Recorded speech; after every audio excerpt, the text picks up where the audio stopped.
오늘도 주의 이름으로 모든 우리 주사랑 가족들을 환영하고 축복합니다. 베푼하고 이렇게 한번 인사하겠습니다.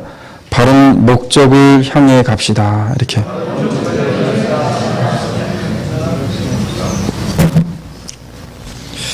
네, 오늘은 우리 성가대 지휘자가 눈을 수술을 했음에도 불구하고 나오셔서 어찔어찔한데도 하나님 앞에 영광을 돌리고 찬양을 드립니다. 여러분, 목적이 딱 서 있으니까 힘들어도 나오는 거예요. 여러분, 지금 문명을 우리는 발달된 문명 안에서 살아갑니다. 그런데 문명의 지배를 받으며 살아갑니까? 아니면 문명을 지배하면서 살아갑니까? 어때요? 예? 오늘 본문의 말씀이 조금 잘 들으셔야 이해하기 쉬운 그런 말씀입니다. 어때요? 우리가 문명의 지배를 받고 살아가요? 문명을 지배하면서 살아가요? 아마 본인 스스로가 한번 곰곰이 생각해 보시면 내가 당하고 사는지 지배하고 사는지 아마 알 수 있을 겁니다. 지난주에 교회에서 일을 보다가 갑자기 나갈 일이 생겨서 급하게 나갔어요. 근데 한참을 가다 생각해 보니까 뭐를 빼먹고 왔어요? 뭐 뻔한 거 아닙니까? 전화기를, 핸드폰을, 셀폰을 빼먹고 왔어요. 고민이 되는 겁니다. 그때까지는 그 마음이 없었는데 셀폰을 안 가져왔다라고 생각을 딱 하고 나니까 이제부터 생각이 어떻게 바뀌냐면 불안해지는 거예요, 이제. 그리고 뭔가 허전하고 이 셀폰이 없이 갔다가 꼭 이게 급하게 연락을 받거나 해야 될 일들이 생길 것 같은 조급증이 막 생깁니다. 어떻게 했을까요? 그냥 갔다 올까 아니면 다시 돌아가야 될까를 고민하다 결국은 차를 다시 빠꾸해서 돌려가지고 교회 와서 핸드폰을 가지고 갔어요. 아마 저뿐 아니라 거의 대부분의 사람들이요, 핸드폰을 잊어버리고 나면 그러면 불안해합니다. 언제 어디를 가든지 핸드폰을 들고 다녀요. 그리고 핸드폰만 들고 다니는 것이 아니라 핸드폰을 들고 다니다가 내가 잠시 머무르는 장소에 가게 되어지면 어김없이 뭐를 합니까? 핸드폰을 꺼내서 뭐를 해요? 예? 본인들은 안 하는 것처럼 그렇게 와이파이 접속을 해요. 그래서 예전에는 사람들이 교회를 오게 되어지면 가장 먼저 뭐를 물어보냐면, 아니, 목사님, 이 교회의 뭐 비전은 뭡니까? 아니면 목사님 공부는 어디서 하셨어요? 이런 거를 예전에 많이 물어봤어요. 그래서 그 초창기 때 한 7, 8년 전에는요, 교회에 오시는 분들이 제가 제일 많이 그 인터뷰한 분은 4시간 한 반 정도를 그분이 제 신상을 쫙 물어보시고 교회 오신 분도 계셨어요. 근데 요즘에는 아이들도 그렇고 어른들도 그렇고 교회에 오면 가장 먼저 뭘 물어보냐면, 목사님, 와이파이 패스워드가 뭐죠? 네, 바뀌었습니다. 뭐 화장실을 가든 어디를 가든 시간이 잠시만 지체하면 모든 사람들이 거의 대부분 이렇게 가서 핸드폰을 두집니다. 뭐 요즘에 우스갯소리로 부부들이 대화를 안 한다 하잖아요. 대화를 뭘로 하냐면 카톡으로 옆에 침대에 앉아가지고 말하기 귀찮으니까 카톡으로 한다는 거예요. 혹시 그런 분들 계세요? 중증입니다. 여러분, 문화의 지배를 받고 사는 거예요, 지금. 전화를 하면 쉬울 것들도 요즘에는 이 메시지 문자로 합니다. 그래서 예전에는 편지를 쓰던 게 이제는 전화가 되었다가 전화로 이제 쓰던 게 문자가 되어져서 현대인들에게 생긴 새로운 질병이 하나 있는데, 이게 뭐냐면 하도 문자를 많이 보내고 이 사이트 조사를 많이 하다 보니까 엄지 그 손에 관절이 문제가 생기는 이 관절염이 요즘에 현대인들에게 굉장히 많이 생겼다라고 해요. 그리고 생각해보니까 저도 어떨 땐 여기가 뻑뻑하게 뻐근합니다. 하도 많이 이렇게 해가지고. 근데 중요한 것은 저는 이런 문명이 많이 발달하면서 사람들이 이미 현대 문명에 깊숙이 들어와서 삶을 살게 되어져요. 저는 이것을 그냥 개인적으로 문명 중독증후군, 문명 중독증이라고 그냥 이름을 붙여봤어요. 자, 오늘 말씀을 들으면서 그냥 문명 중독증이라고 이제 하겠습니다. 중요한 것은요, 이런 문명 중독증에 빠져 있으면서도 지금 내가 빠져 있는 이 문명들이 바른 것인지, 바른 방향으로 가고 있는지, 아닌지, 잘못된 것인지에 대한 아무런 질문이나 생각을 하지 않는 사람들이 대부분이라고 하는 거예요. 혹시 핸드폰을 하루에 보는 시간이 짬 시간을 날 때마다 보는 시간까지 포함해서 2시간 이상 넘어가는 분들 계세요. 그래서 제가 그 인터넷을 뒤져보니까 핸드폰을 보는 시간이 뭐 영화를 됐든 뭐가 됐든 간에 하루에 4시간 이상이면은 중증 중독이랍니다. 중증 중독이래요. 그리고 2시간 이상 핸드폰을 붙잡고 있는 사람들의 경우에는 중독증에 가까운, 그래서 중독의 기미가 보이는 사람이래요. 근데 2시간 이하로 뭐 한 30분, 40분씩 1시간 정도 하는 건 괜찮은데 2시간이 넘어가면 그때부터는 이제 위험 신호가 켜졌다라고 이야기한다는 겁니다. 여러분, 잘못된 것에 중독이 되어지면 바른 길로 갈 수가 없어요. 이 문명 중독증이요, 심화되어지면서 지금 내가 가고 있는 방향이 바른 길인지 아닌지 구별하지 못하는 세대가 됐습니다. 그 대표적인 케이스가 뭐냐면 청소년들이에요. 그러니까 문명이 발달하면서 매스미디어가 발달합니다. 그러면서 아이들이 무분별하게 이제 TV나 게임이나 영화들을 통해서 보다 보니까 현실과 이 컴퓨터의 세계, 가상의 세계를 구별하지 못하고 현실의 세계와 가상의 세계를 넘나들면서 사고를 치고 문제를 일으키는 그런 시대가 되어졌어요. 생각해 보세요. 옛날에 아마 지금 다 여기 계신 분들 아실 텐데 한국에서 로봇 태권브이 나왔을 때 시계에다 대고 영희가 철이한테요. 영희 철이 그러면서 이 시계에서 그림이 나오고 이 시계에다가 말을 하는 시대였습니다. 이게 공상과학에 있었던 시대가 지금 현실에서 시계에서 말을 해요, 이제는. 예? TV를 보면서 얼굴을 보면서 말하는 시대가 되어졌습니다. 나도 모르는 사이에 우리는 문화에 중독되어지고 문화의 지배를 받으면서 살아가요. 그러다 보니까 현대 사람들이요, 이 문화라고 하는 참 좋은 것이지만 여기에 중독이 되어져서 이게 바른 길인지 나쁜 길인지 구별하지 못하고 이 길을 무분별하게 따라가다 보니까 어디로 가야 하는지 바른 목적을 잃어버리고 사람들이 하루하루의 삶을 살아가는 너무나 많은 현대인들이 존재하게 되어졌다는 겁니다. 하나님이 이 땅을 만드시고 창세기 1장 1절에 태초에 천지를 창조하시니라 라고 하시는 그 이후에 모든 만들어 놓으시고 생겼던 것들은요, 목적성이 없이 이 땅에 생긴 것은 하나도 존재하지 않아요. 길거리 가면 뭐가 많습니까? 예? 제가 그 유튜브를 보니까 북한에는 자동차 수가 몇 대일까 아주 한국 사람들이, 저도 한국 사람이지만 참 재밌는 거에 대한 그 질문들을 많이 하고 답을 많이 해옵니다. 근데 북한에는 차가 몇 대일까? 북한의 차가 뭐 승용차, 버스 할 것 없이 다 털으면은 약 한 70만 대 정도가 된대요. 그럼 한국엔 차가 몇 대일까요? 제가 세보지 않았는데 아마 수천만 대가 될 것 같아요. 그런데 그 어마어마하게 많은 자동차들이요, 길바닥에 나와서 돌아다니는데 그 자동차들도 다 뭐가 있어요? 가야 하는 데스티네이션이 있어요. 목적지가 있어요. 하늘에 떠다니는 비행기도 그냥 아무 곳으로 가는 것 같이 보이지만 비행기도 가야 할 목적지가 있습니다. 배도 마찬가지예요. 만약 그 바다에서 항해하는 배가 목적지를 가르쳐주는 나침판이 고장이 나버리면 배는 바다 위에서 표류하는 그러한 배가 되어집니다. 하나님께서 모든 만물을 창조하실 때에 목적을 가지고 창조하셨어요.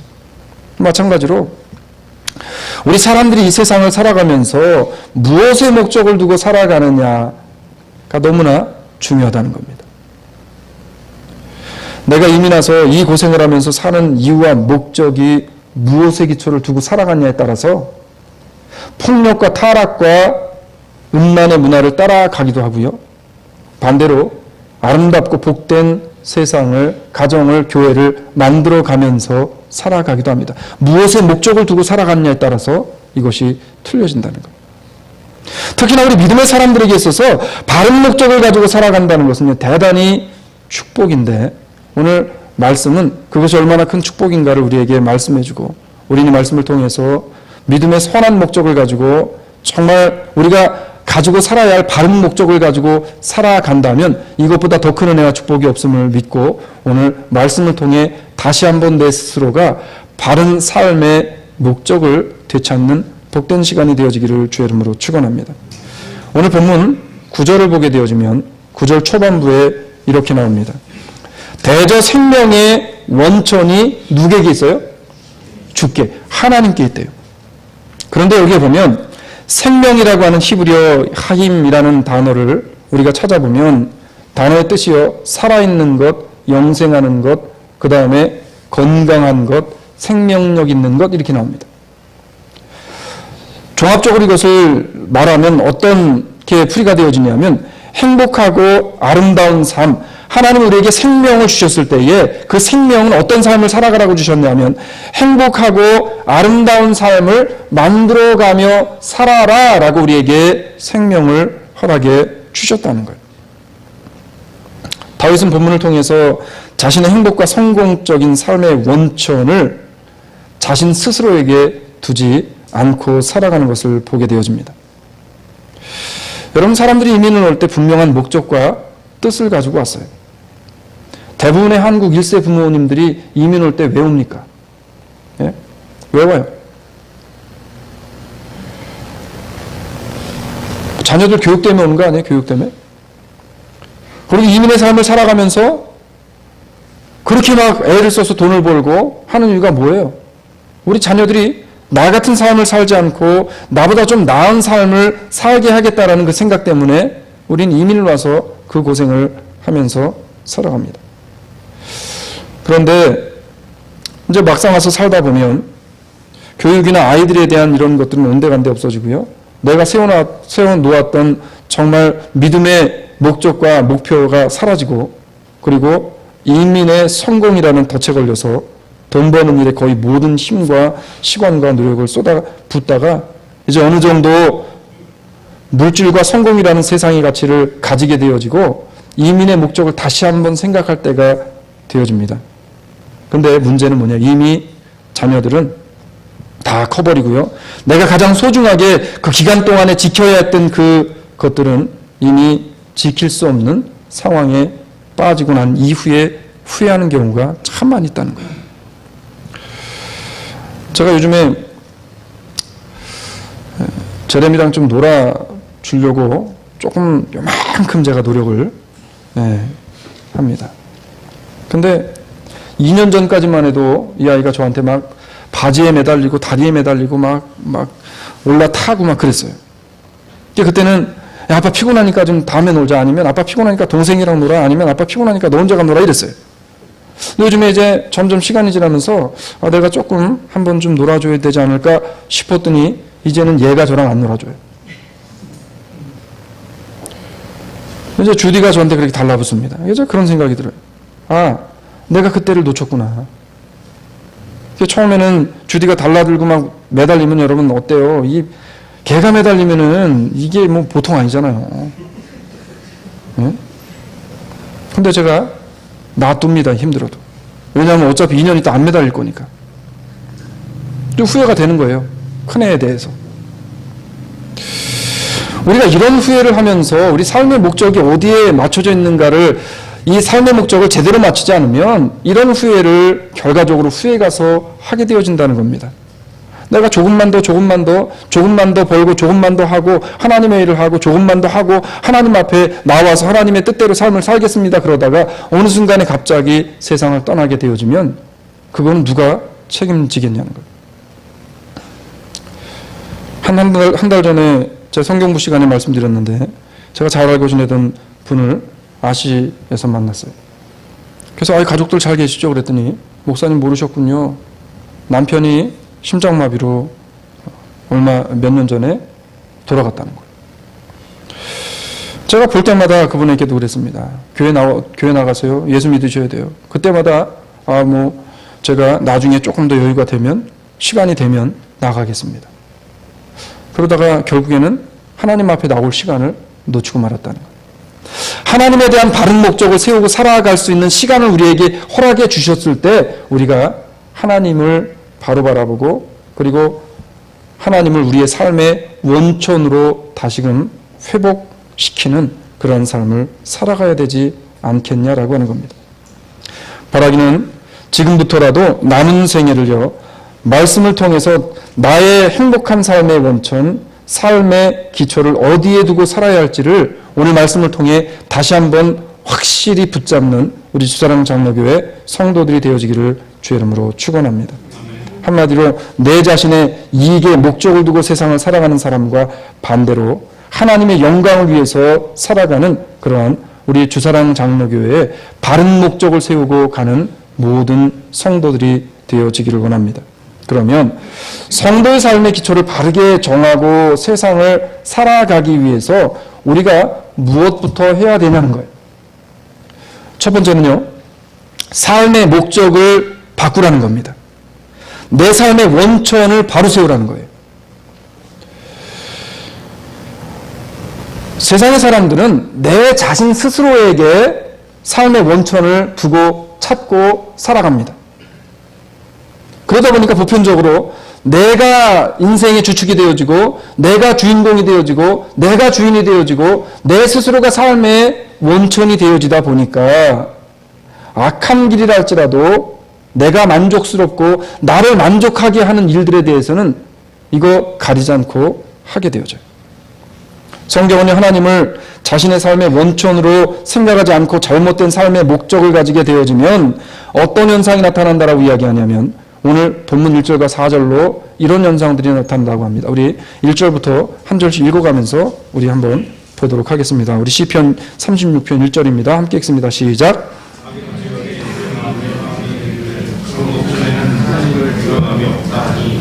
네, 아멘. 하나님을 두려워함이 없다니. 자, 이 사람들은요, 삶의 목적과 원천이 내 스스로에게 있다라고 생각하고 나 중심으로 삶을 살아가는 사람들은 하나님을 두려워하지 않고 그것뿐 아니라 그 마음에 하나님에 대한 뭐까지도 없다는 거예요. 두려움까지도 없다는 거예요. 두려움까지도 없다는 거예요. 굉장히 아주 엄청난 사람들이죠. 하나님을 두려워하지 않아요. 자, 2절 보니까 또 이렇게 이야기합니다. 2절 같이 읽습니다. 시작.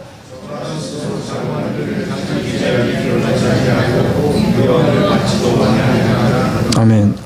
자, 죄를 지으면서 스스로 자긍심을 가지고요, 오히려 죄를 자랑해요.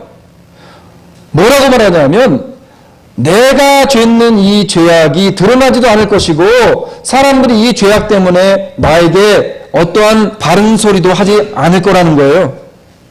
사람들을 괴롭히고 오늘 현대의 크리스찬들 뭐 세상 가운데 살아가는 수없이 많은 사람들이 어떻습니까?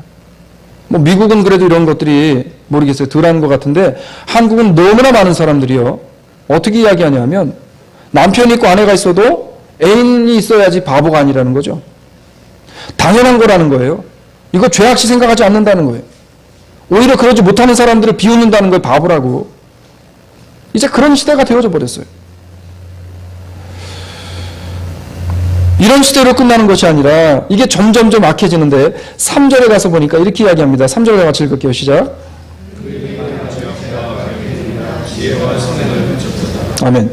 자, 이제 선을 행하는 것을 완전히 끝쳐버렸고 멈춰버렸고 이제는 그 사람들이 뭘 하냐면 악하게 말하고 악하게 행동하는 것을 아무 꺼리낌 없이 하고 이것을 대놓고 자랑스럽게 여기면서 죄를 이제는 진다는 거예요. 대범하게 죄를 진다는 거예요. 4절을 같이 한번 읽습니다. 시작. 저는 그 침상에서 죄악을 꾀하며 스스로 불선한 길에 서고 악을 싫어하지 아니하는도다. 참, 이젠 가다 죄악을 따라다닙니다. 악한 것들이 있으면 그 악한 것들을 따라가서 그 악을 저질러요. 적극적으로 죄악을 찾아다니고요. 누가 죄를 짓자고 하면 거절하지 않아요. 같이 동참해서 더 큰 죄를 만들어 지은다는 거예요. 오히려 죄악된 것들을 즐깁니다. 한 발 더 나가서 스스로 악한 길을 찾아 돌아다니는 수없이 많은 사람들. 그렇다 보니까 어떤 형태의 사람들이 되어가냐면 오늘 본문 1절에 보니까 1절에서 이렇게 이야기합니다. 악인의 죄열이 내 마음에 이르기를 그 목전에라 그랬어요. 그 목전에. 그 목전에라는 말은요. 그 눈앞에라는 말이에요. 그 눈앞에 보이는 게 없어요. 예? 우리가 왜 흔히 좀 극악무도하게 아니면 좀 배은망덕한 사람들을 보게 되어지면 저게 좀 눈에 뵈는 게 없나? 이런 말들을 하잖아요.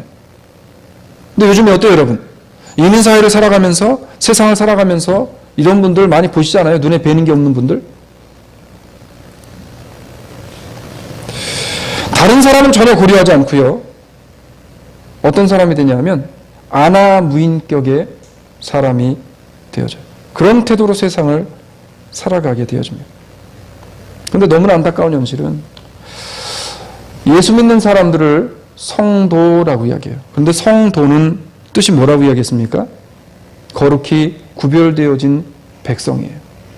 뭘로 구별되어졌냐면 그리스도의 보혈의 은혜의 피로 말미암아 우리가 구원받은 사람으로 하나님 앞에 부름받아서 죄가 없다고 인치심을 받은 의롭다고 칭함받은 사람들이기 때문에 하나님께서 우리들을 특별히 죄악된 세상 가운데 거룩히 구별되어진 삶을 살아가도록 우리를 구별해 주신 사람들이에요.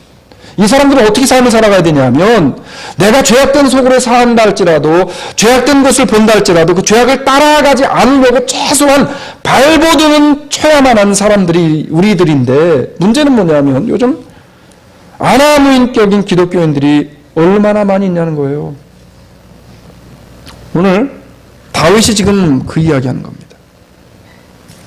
죄송해요. 저 실명은 거론하지 않겠지만 식당에서 일하시는 분들이 제일 싫어하는 분들이 어떤 분들인지 아세요? 손님 중에? 예? 참 민망한 얘기예요. 제가 목사지만 제가 엊그제 목사님들 세 분이랑 같이 아시에서 순두부 하나 먹었습니다. 반찬이 다 떨어졌는데 반찬 달라는 얘기를 못 하겠는 거예요. 왜냐하면 이건 뭐 어느 한 분의 이야기가 아니고 식당에서 이 웨이트레스를 하셨던 분들 대부분의 이야기 동일합니다. 목사님들이 가장 진상 떤대요. 네? 교회 중직일수록 가장 까다롭고 불평불만이 많다는 거예요.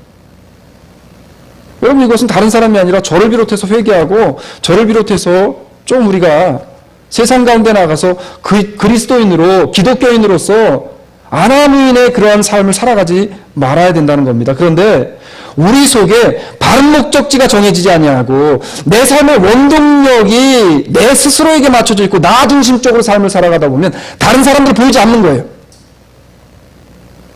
사람은 누구나 너나 할 것 없이 이 세상이 나를 중심으로 움직여주고 돌아가주길 바라요. 여러분 그런 마음 있지 않아요? 있잖아요. 다.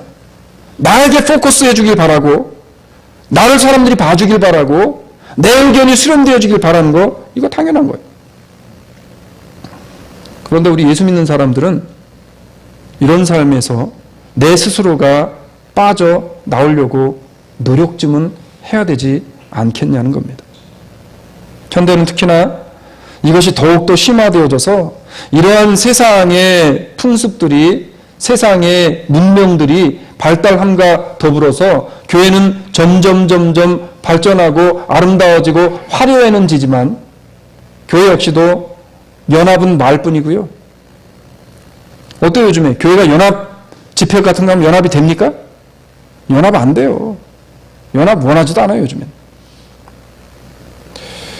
연합은 말뿐이고요. 모두가 내 교회가 중심이 되어져야 되기를 원하고요. 그렇다 보니까 이웃은 아랑곳하지 않고 옆교회가 죽든 말든 어찌 되든 말든 우리 교회만 사람 늘어나고 배부르면 된다는 아나무인격인 교회가 얼마나 많냐는 거예요. 아나무인격인 목회자가 얼마나 많고.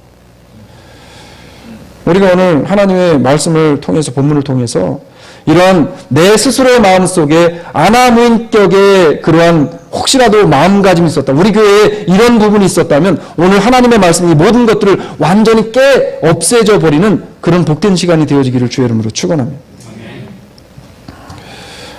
목적지가 잘못 선정되어지면 교회와 성도들이 아나무인이 될 수밖에 없어요. 내 삶의 목적과 교회의 본질적인 목적이 나 중심, 내 교회 중심이 되어질 때 교회는요, 나도 마찬가지고 교회도 마찬가지고 고장난 나침판을 따라가다가 엉뚱한 곳으로 표류하게 되어지는 그러한 신세가 되어진다는 겁니다. 오늘 시편 기자는 이러한 인생들에게 한 가지 대안책을 내놓습니다. 시편 62편 5절의 말씀 보면 우리가 너무나도 잘 알고 있는 말씀이에요. 어떻게 우리가 이러한 세상 가운데 수없이 많은 사람들이 아나무인과 같이 나 중심적인 삶을 살아가면서 마치 바리새인들이 하나님을 안다고 하면서 나도 예수 믿는 사람입니다. 나도 교회 다니는 사람입니다. 나도 식분자고 나도 목회자고 라고 이야기하면서 실질적인 우리의 삶 속에서는 그것과는 정반대되어지는 하나님의 뜻과는 반대되어지는 아나무인격인 신앙의 길을 걸어가고 있는 그 사람들에게 그 스스로, 내 스스로에게 오늘 주님이 무슨 말씀을 주시냐면 이런 말씀을 줘요. 나의 영혼아 잠잠히 누구만 바라보래요? 하나님만 바라라. 대저 나의 소망이 누구를 쫓아난대요? 하나님을 쫓아나는도다. 사랑하는 성도 여러분, 지금 내 삶의 목적이, 내 삶의 원천이 어디에 맞춰져 있는지 다시 한번 생각하는 복된 시간이 되어지기를 원합니다. 정말 내 삶이 믿음이라는 것, 신앙이라는 것에 맞춰져 있는지, 아니면 말로는 그렇지만 우리의 삶에 있어서 그것이 아닌 내 스스로의 마음의 중심에 맞춰져 있는지, 오늘 말씀을 통해 다시 한번 스스로를 발견하는 마지막 2014년 12월 한 달이 되어지기를 바라요. 그러면 어떻게 우리가 이러한 아나무인격인 삶, 내 중심적인 삶에서 돌아올 것인가? 이제 인생의 방향을 바꾸어야 되는데 어디로 바꾸냐면 두 번째로 인생의 목적을 하나님께로 두고 살자는 거예요. 자, 하나님을 내 삶의 원천으로 삼고 살아가는 사람은 세상을 아름답게 개척해 나아가게 되어지는 것을 믿습니다. 하나님의 내 인생의 가장 확실한 목적이고 목표고 내 삶의 원천임을 깨닫는 사람은 모든 삶의 방법, 모든 삶의 길이 다 하나님께로 연결되어져 삶을 살게 되어져요. 오늘 아까도 말씀드린 것처럼 구절을 보게 되어지면 대저 생명의 원천이 죽게 있다고 그랬어요. 자, 초반부에 말씀드린 것처럼 생명은 뭐라 그랬죠? 생명은 행복하고 아름다운 삶을 의미한다 그랬어요. 다윗은요, 자신의 행복과 성공적인 삶의 원천을 세상에서 찾으려고 하지 아니하고 오직 누구에게로 찾습니까? 하나님으로부터 찾으려고 했어요. 그렇기 때문에 그 열악한 환경 속에서도 그 주옥 같은 고백들이 나오게 되어집니다. 하나님이 내 삶의 원천이고 하나님이 내 삶의 목적이 되어지면 현실의 삶의 어려움과 현실의 삶에 조금 인생이 잘 풀린다고 해서 기고만장하지도 않고 실망하고 좌절해서 넘어지지 않는다는 거예요. 왜? 우리의 삶의 원천은 움직이지 않는 동일하신 그 자리에 계시는 누구이기 때문에 그래요? 하나님이기 때문에 그렇다는 겁니다.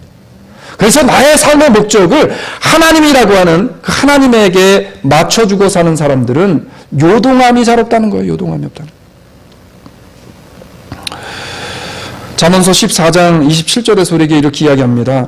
여호와를 경외하는 것이 생명의 샘이라 사망의 그물에서 벗어나게 하느니라. 할렐루야. 여호와를 뭐 하는 것이? 경외하는 것이. 하나님에게 내 인생의 모든 초점을 맞추고 하나님이 나의 결과적인 내 삶의 내 인생의 데스티네이션입니다 라고 그 주님을 따라가는 사람들에게는 하나님께서 생명의 샘이 되시는 하나님께서 우리 인생을 삶의 어려움 가운데 빠지게 만드는 그 물에서 건져 주신다는 거예요. 여러분, 물은 뭡니까? 물. 인간들에게 있어서 물은 뭐예요? 네, 오늘도 물 떠다 주셔서 땡큐. 물이 뭡니까? 물. H2O. 네, H2O. 우리 장로님은 화학을 하셨던 분이기 때문에 바로 화학적으로 나옵니다. 네. 물은 생명의 원천이에요. 물이 없으면 안 돼요. 그런데 잠언서에서 뭐라고 이야기하냐면 생명의 샘이래요. 누가? 여호와 하나님이. 그 하나님을 경외하는 것이, 하나님의 방법대로 따라가는 것이, 하나님을 내 삶의 원천으로 두고 살아가는 것이, 하나님이 내 인생의 목적으로 사는 것, 이게 바로 뭐냐면 우리의 생명의 샘이라는 거예요. 샘이라는 거예요. 우리 예수님이 뭐라고 이야기합니까? 우물가에서 내가 물을 좀 달라고 이야기하니까 어찌 당신이 히브리 사람으로 나 이방인 여인에게, 사마리아 여인에게 물을 달라 하십니까? 그랬더니 예수님이 뭐라 그래요? 네가 나를 누군지 알았다면 네가 그런 말을 하지 않는다는 거예요. 나는 너에게 영원히 목마르지 않은 그 물을 너에게 줄 수 있다는 겁니다. 그랬더니 여자가 뭐라 그래요? 주님, 내게도 그 물을 달라 그랬잖아요. 생수가 되시는 예수 그리스도, 생명의 샘이 되시는 예수 그리스도, 뭐예요? 하나님을 경외하는 것이 인생의 기초, 하나님에게 목적을 두고 사는 것이 인생의 기초라는 거예요. 가장 기초적인 물과 같은 존재, 생명이 되시는 예수 그리스도, 그분이 우리의 삶의 기초가 되어줘야 된다는 겁니다. 제가 치부지만 제가 수학을 되게 싫어합니다. 중학교 2학년을 딱 올라갔는데 저희 학교 다닐 때 선생님 죄송해요 실명을 거론해서 선생님 중에서 수학 선생님이 저희 담임이었는데 본명은 강병국이고 가명은 뻐국입니다. 근데 이분이 클래스를 딱 들어오시면 어떻게 들어오냐면 뒤로다가 딱 들어오셔서 막 뛰어들어와요. 그래가지고 칠판에다가 문제를 막 쓰신 다음에 너 나와 풀으래요. 못 풀면 반 전체가 다 나와서 두들겨 맞는 겁니다. 이제 얼마나 두들겨 맞았는지 내가 죽어도 수학은 안 한다. 그 어리석은 생각 때문에 가장 기초를 단단히 쌓아야 할 중학교 2, 3학년 때 기초를 놓쳐버리니까 고등학교 가가지고 여러분 고등학교가 뭐예요? 예? 기본 정석, 기초 정석, 그 다음에 정석으로 넘어가가지고 정석을 풀어야 돼요. 안 되는 거예요. 그래서 저는 슈퍼맨이 되고 말았습니다. 예? 수학을 포기한 남자 풀이해드릴게요. 여러분 기초가 약하면 이런 일들이 벌어져요. 예수 그리스도라는 기초가 우리의 삶의 인생의 기초가 약하게 되어지면 그러면 문화의 지배를 받을 수밖에 없어요. 영향을 받을 수밖에 없다는 거예요. 오늘 다윗은요. 그 인생들에게 있어서 가장 기초가 되어지는 생명의 샘이 되어지는 예수 그리스도 위에 우리의 집을 세워놓지 않으면 무너질 수밖에 없고 그 집을 세우지 않으면 인생의 바른 목적을 향해 나아갈 수 없다라고 이야기합니다. 하나님 안에 있을 때 성도는 진정한 행복을 얻을 수 있고요. 희망과 소망을 가지고 살게 되어지는 것을 믿으시길 바라요. 다윗은 그 인생이 정말 파란만장했던 사람이에요. 내가 지금 사업 좀 망했다고요? 병좀 걸렸다고요? 다윗에게 이런 것은 사실은 호화스러운 이야기예요. 다윗은 이미 죽었어야 할 사람이었습니다. 그런 다윗이 오늘 하나님 앞에 하는 고백이 뭐냐면 오늘 이 주옥과 같은 고백을 하는 거예요. 내 인생의 목적과 목표가 지금 비록 내가 땅을 이기며 미친 사람의 흉내를 내면서 침을 흘리면서 저 미친 사람이 내 궁궐에 모자라서 여기에 두느냐라고 하는 그 왕의 질타를 받으면서 미친 사람이 되어질지언정 그 안에서 다윗에게는 한 가지 분명한 사실, 하나님이라고 하는 목적을 분명히 세우고 신앙을 지키며 살아갔다는 거예요. 오늘 시편 7절에 보니까 본문 이렇게 이야기합니다. 하나님이여 주의 인자하심이 어찌 그리 보배로우신지요 인생이 주의 날개 그늘 아래 피하나이다.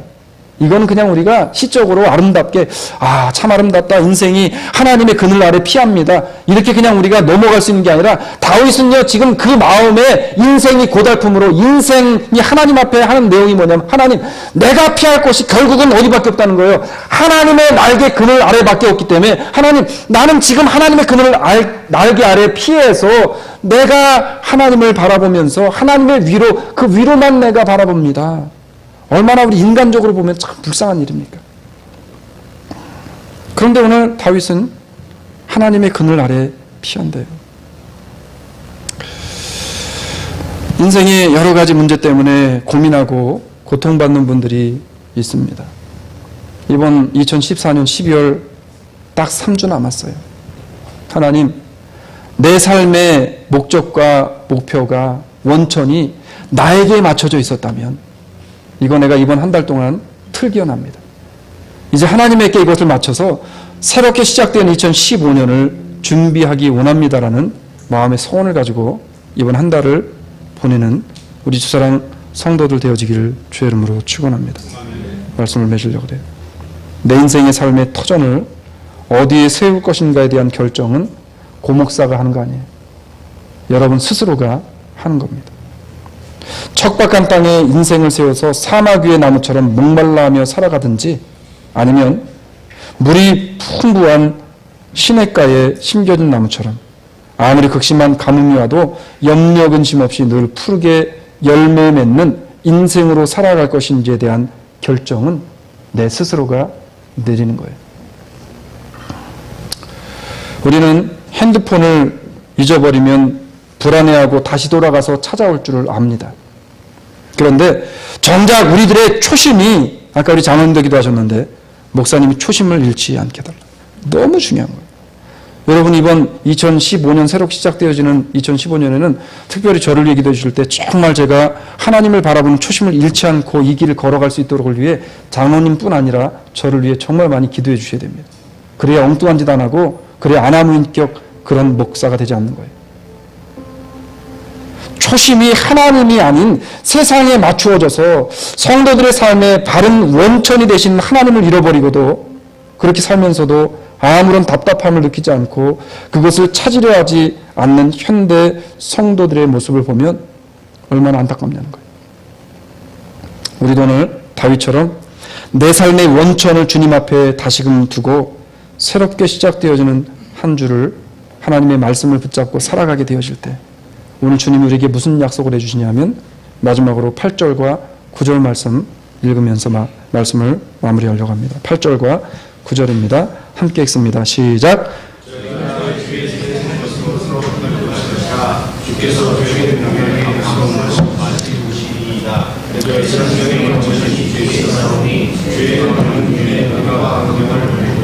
아멘.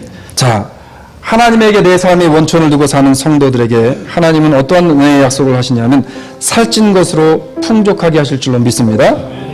복락의 강수로 우리를 영원히 목마르지 않게 하실 줄로 믿습니다. 광명을 하나님께서 우리에게 베풀어 주셔서 믿지 않는 자들과 구별되어진 삶을 살아가게 하실 줄로 믿습니다.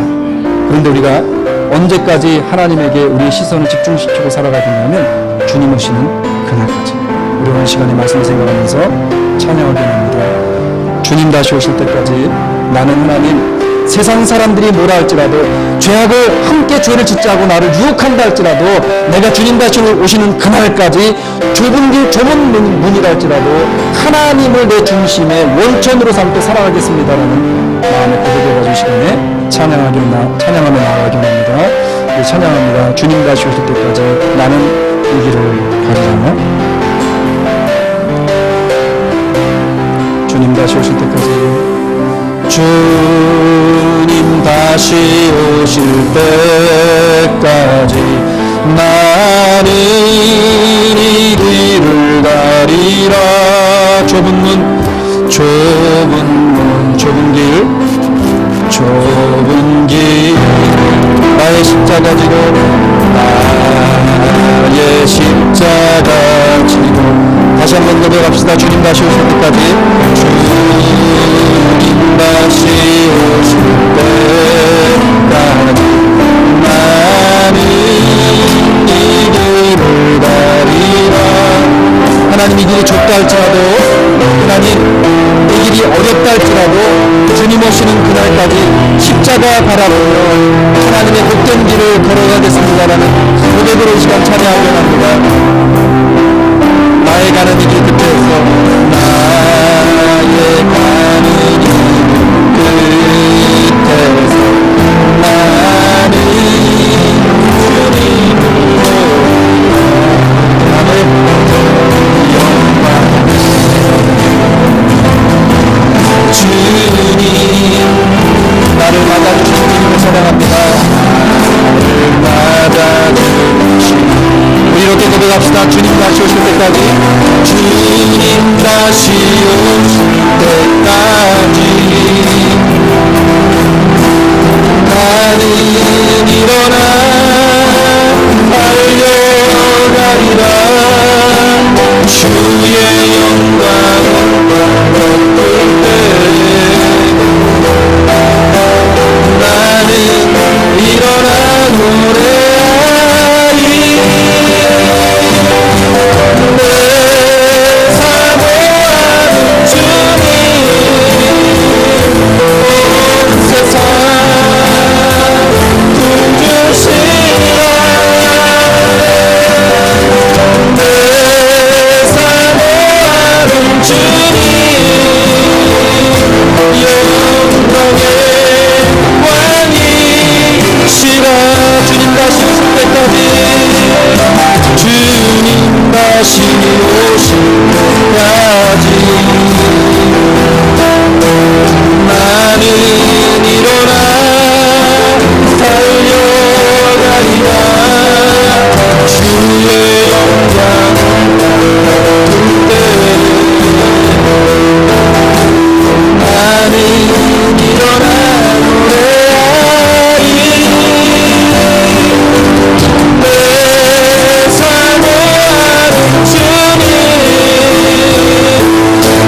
기도하길 원합니다. 하나님, 내 인생의 목적을 가르쳐오게 합니다. 하나님, 주님이 내 삶의 원천이 되시고 주님이 내 삶의 목적이 되심을 깨닫고 그 주님과 동행하며 더 주님 나를 인도하시고 베푸시는 은혜를 바라보며 내 삶의 주인 되시는 예수 그리스도를 다시 되찾는 한 주간의 삶이 되게 합니다. 하나님 앞에 간절히 기도합니다. 사랑의 아버지 하나님을 감사합니다.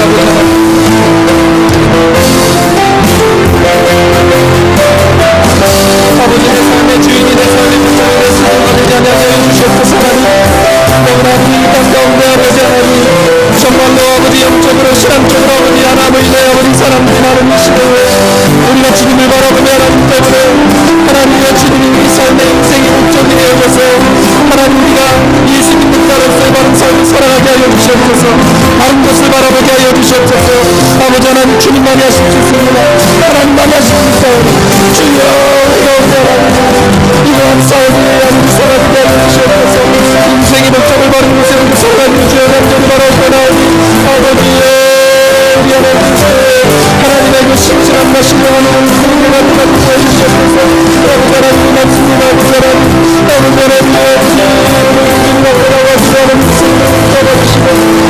말씀 안에 모든 사람들에게 오신 것이고 주님께서 축복하시고 도와주시옵소서. 아버지 하나님의 말씀과 하나님 감사합니다. 아버지 하나님 감사합니다. 하나님만을 바라보게 하여 주시옵소서. 하나님만을 바라보게 하여 주시옵소서. 하나님만을 바라보게 하여 주시옵소서. 주님 다시 오실 때까지 나는 일어나 달려가리라. 주의 영광을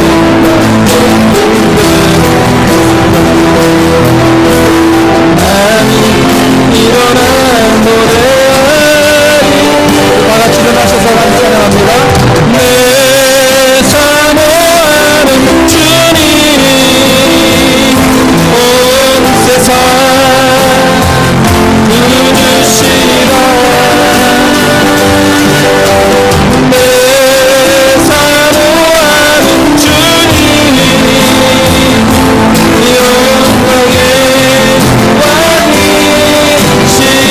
영광의 왕이시라. 영광의 왕이시라. 다시 한번 영광의 왕이시라. 영광의 왕이시라. 하나님 그렇습니다. 우리 인생의 목적, 우리 삶의 원동력이 되시는 분은 오로지 한 분, 하나님 한 분이심을 이 시간 고백합니다.